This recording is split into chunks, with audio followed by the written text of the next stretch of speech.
There is a dangerous mindset our forefathers had. If you understand it, quitting will become shameful to you. In Yoruba culture, there is something we call oriki, eulogy, identity, history wrapped in words. Not just praise, but philosophy. Not just poetry, but direction. One of such orikis caught my attention recently. The oriki of the Ikoyi warriors. In those days, Ikoyis were known as warlords, men who do not retreat, men who did not negotiate fear. If they enter war, they had only one language: forward. There is a line in their oriki that says, "Ẹ̀ṣọ́ Ikoyi fẹ́ yìí gbọ́fà, èyí tó bá fẹ́ yìí gbọ́fà ojo ló ṣe, iwájú kòkó ni babala wọn fi dọ́ta." A true Ikoyi warrior is not shot from the back, and if he is, they say he was fearful. After every battle, Ikoyis returns to the battlefield to inspect their fallen soldiers. If they carry a dead body up and discover the wounds come from the back, that means the person turned away from the fight. When they see the wound in front, they leave that body with pride. They hail him. They say, "Omo Konyo," a real warrior. Because even in death, he faced what he was fighting. Let's look deeper. It is not about war. It is about posture. Because for you to be shot from the back, it means one thing. You turned your back, you were running, and you got shot. No one asked you to go to the war front in this century, but it is a reminder of who your forefathers were. Let's relate it to our daily lives. How many things have you turned your back on? That business you started, the content you said you will post consistently this year. Many people don't fail because life is too hard. They fail because they turn their back too early. The Ikoyi mindset is simple and brutal. Once you start, you don't retreat. No negotiation, no emotional excuses. As an entrepreneur, there will be moments it will look like everything is collapsing at once. Staff will frustrate you, government policies will confuse you, lights will not come, equipment will spoil at worst time, money will be tight, opportunities delay. There are days it will feel like life is asking you to quit. But listen carefully. Nobody listens to who tried. People listen to people who finished. That is why quitting is expensive. That is why the Ikoyis will say, "Aroni o wale, onikoyi o sinmi ogun." There's another line that touched me deeply. Omo swabe sun fakurori. They sleep with knife by their side and use their sword as pillow. Think about it. This is not madness. This is preparedness. That is a life of readiness. Because in their world, battle is not an event, it is a lifestyle. Many people meet success unprepared, and that is why they lose it. What you are not prepared for, you cannot sustain. And when you cannot sustain, you will eventually give up. Another line is, "Ẹ̀ṣọ́ Ikoyi ọmọ arẹ́rìn kò ikú lójú." The one who meets death with a smile. That is not about being fearless. It is about composure under pressure. Things may be falling apart around you, but you don't collapse inside. You don't panic publicly. You don't lose your mind. You stay steady. You keep moving. No wonder they say, "Ogun ajaja ni mu Ikoyi wò mí, ogun ojoojúmọ́ ni mu lè gbọ́n sú mi lọ."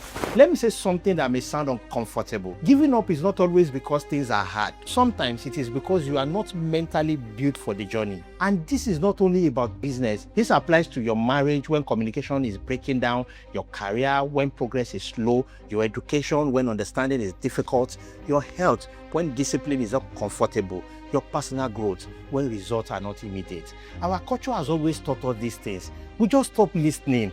Let me stop here because there are too many lessons to pick for Ikoyis. Few more of their orikis are, "Ọmọ ogun ló burú ni Ikoyi ò délé pé, ọmọ ogun ló lé ni Ikoyi ò pera wọn lórúkọ. Orígun méje ni wọ́n gbà ṣẹ́gun nílé Ikoyi. Ẹ wò, méjèèje ni mo mọ̀.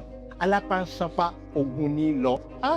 Lásìkò gbà mí. Tálákú bá ṣíwájú, oníbọn àtẹ̀lé, oníkùmọ̀ láàrin, alákànpọ̀ ní kẹ́yìn ogun. Àròyìn gúdúgúdú akọyin tí jòkúta. Obìnrin Ikoyi pàgbọ́n ní Ikoyi ilé. Tí wọ́n bá dán wò, etí ogun ni wọ́n rán bàbá wọn. Ọmọ ogun lé mi bọ̀ lẹ́yìn. Odò kún sọ́sọ́ níwájú. Ikoyi ní kàkàkẹ́ kan lùdò. Maya bógun lọ. Ọmọ aṣíjú apó péré dá igba ọfà sọ́fun. Ọmọ apọ̀ fún yọ̀yọ̀ dá igba ọfà sílẹ̀. Igbó ní Ikoyi ń gbé. Wọn kì í gbé gbòòrò. Nítorí kinní kan kọ́ ọ. Nítorí ọdẹ ṣíṣe ni. It is a very long eulogy. Each line teaching life lessons, but that will be too long for us to treat here. One day, we will all come together and agree that everything we go to study in school today about biology, economics, commerce, lifestyle, and all were already taught by the Yorubas in their proverbs, orikis, folktale stories, and so on. But let us pretend that the Western world taught us. There are a lot of lessons in other orikis too. One day, We will realize the lessons about fairness and equity taught by our people when they say in their oriki, "Omo laare, bure, ikan o gbodo ju kan." What about the principle of setting boundaries and protecting privacy taught by Ikire people when they say, "Omo ewu fi le han mi fona mi, ṣùgbọ́n ọmọ ewu ò jẹ́ fàbújá lè Ikire ẹnikẹ́ni." The lessons of recognizing and buying quality products taught by the Onire says when they say, "Omo woira ko ma ba erukeru, erukeru abilala lẹ́nu." The principle of branding taught by Oshogbo people when they say, "Aroni belo Oshogbo fi wuni," which means when your name is mentioned, what do people associate you with? And of course, my own oriki, Omoloba Obedu Omayekini Bomolenu, they taught us the principle of getting things right when they said, "Omiwe kanimo pe igbaluje mi loju olo, omo ogun ti o je iwe e loko kan." This sounds fetish, right? The meaning is, in those days, when they bring different leaves together to make herbs, and the herbs didn't work for its purpose, they conclude there is a certain leaf that is missing out. So in life, when you run into a problem, sit, reflect, look at what is missing or where things went wrong and fix it instead of quitting or complaining. And lastly, the principle of smartness taught by Lagos people when they say, "Eko aro mi sha legbelegbe, nibi tologbon ti dori eja mu, tomugon dimu niru." So it is not coincidence that people who live in Lagos are smart people. It is in their origin. It is in their oriki. Even if you are not smart, if you move to Lagos, you will. So when you feel like giving up, remember Ikoyi not just as a place, but their mindsets. Face the problem and stand in it. Fight through it. Because at the end of the day, it is not the one who started it that is remembered. It is the one who refused to turn back. If this spoke to you, share it. My name is Betawale.